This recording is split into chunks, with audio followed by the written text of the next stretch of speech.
Sino po dito ang tanungin mo yung sarili mo kung alam mo kung kailan ka huling hihinga?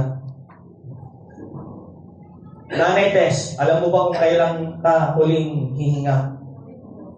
Sino po nakakaalam dito ng huling hininga niya ay alam?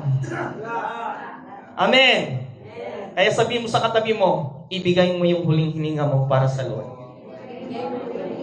Ang ating text po matatagpuan sa Genesis chapter 2 verse 7, he said, "The Lord, your God, formed the man from the dust of the ground. He breathed the breath of life into his mind, nostril, and the man became a living person." Sige nga po sa ibang translation. Nilikha ng Panginoon ng Diyos ang tao mula sa lupa, hiningaan niya sa ilong ng tao, at hiningaan nagbigay ng buhay, kaya ang tao ay naging buhay na nilalang. Sino po ang nagbigay ng hininga?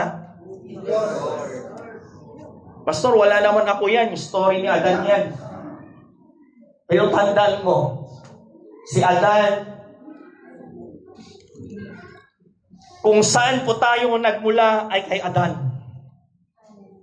At from Adan, naipasa sa iyo yung hininga. At tatanungin mo yung katabi mo, inaalagaan mo ba yung hininga mo?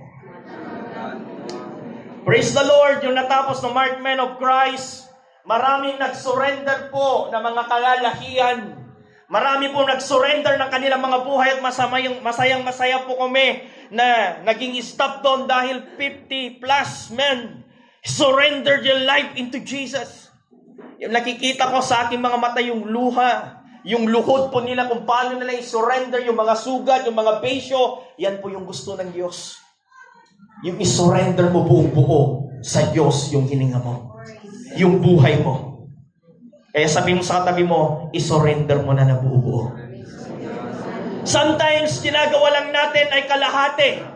Ayaw po ng Diyos yung kalahati lang. Na kapag mayroong problema, umaalis ka, lumalayo ka, hindi po yung ganon. Ang tunay po na nagsusurrender sa Diyos.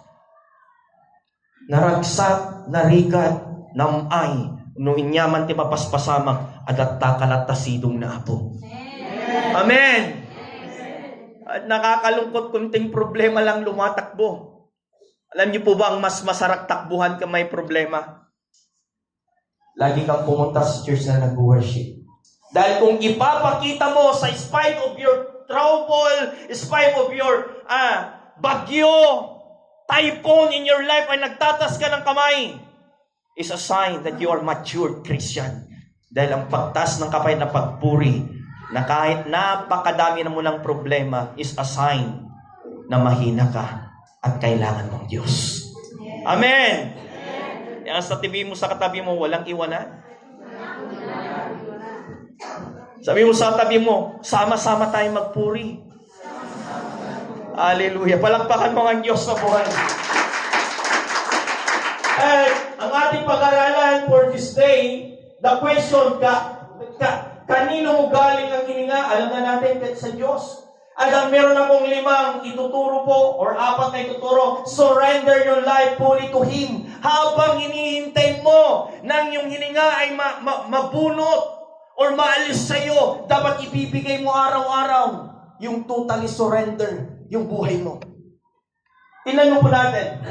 Luke 9 verse 20, Jesus states that to follow Him, one must deny themselves and take up the cross daily. The word daily, baka man, sabi mo sa araw-araw. Hindi lang po linggo.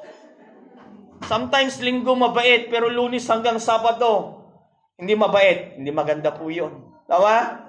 Sunday sumusunod sa Diyos, ngunit yung ibang araw hindi sumusunod, hindi po ganda kayo. Sabi mo sa katabi mo, araw-araw kapatid. Araw-araw mong mahalin ng Diyos. Amen. Palakpakan natin ng Diyos. Ang linaw po yung sabi niya. Deny yourself, talikuran mo yung mga bagay na nagpapalayo sa Diyos, talikuran mo yung mga bagay na inilalayo ka sa Diyos, yung mga vices mo, yung mga bisyo mo, yung mga bagay na nagpapalayo sa relasyon mo sa Diyos, talikuran mo. Anong gawin mo? Ang sabi niyan, na daily na i-pick up mo yung cross, patunayan mo sa Diyos. na mas mahal mo siya kaysa sa mundong ito. Amen. Ano pa yung sabi niyo dyan, anak? Sige, next year po, anak. In Romans 12 verse 1, I appeal to you, therefore, brother, by the mercy of God, sabi po ni Paul, to present your body as a living sacrifice, holy, acceptable to God, which is your spiritual worship. No? The word spiritual worship, nung Old Testament, ang kanilang paghahandog po ay ang mga tupa na matataba, ang mga turo, ang mga baka, yung po yung offering nila. But this moment, ang gusto ng Diyos, fully na ibigay mo yung buhay mo sa Diyos. No? Dapat po kapatid, ngayon generation na to, ipakita mo sa mundong ito, hindi ka titisuran, bakos ikay pagpapala po sa iba. Palakpakan mo ang Diyos ng buhay. Every last Sunday, ito po yung gagawin natin para meron tayong banding din ng pabahay at dito. Hapon na po yung service natin every last Sunday. Para yung umaga noon, lumalabas tayo na naghahayo. Okay ba lang sa inyo mga taga-babahay? Amen? Taga-main, magluto tayo every last Sunday upang mas maganda po yung worship natin. Dahil sa umaga, umahayo tayo dapat lahat. Dahil marami pa pong kaluluwa na hindi ligtas. At yung paghayo mo at pag-surrender mo ng buhay mo fully to the Lord, kahit hindi ka magsasalita, sila ay nabibless sa'yo. Amen. Dati kadwa kang agtaytayan, tiwiting tatang kagtaytayan na. Mayat sa dyan na palang. Dati kadwa ka mga gininom, sabi ni Sister Lilia, dati gumagatang ka ti arak kanyak, di ka gumagatangan, napintas din na palang kabsat.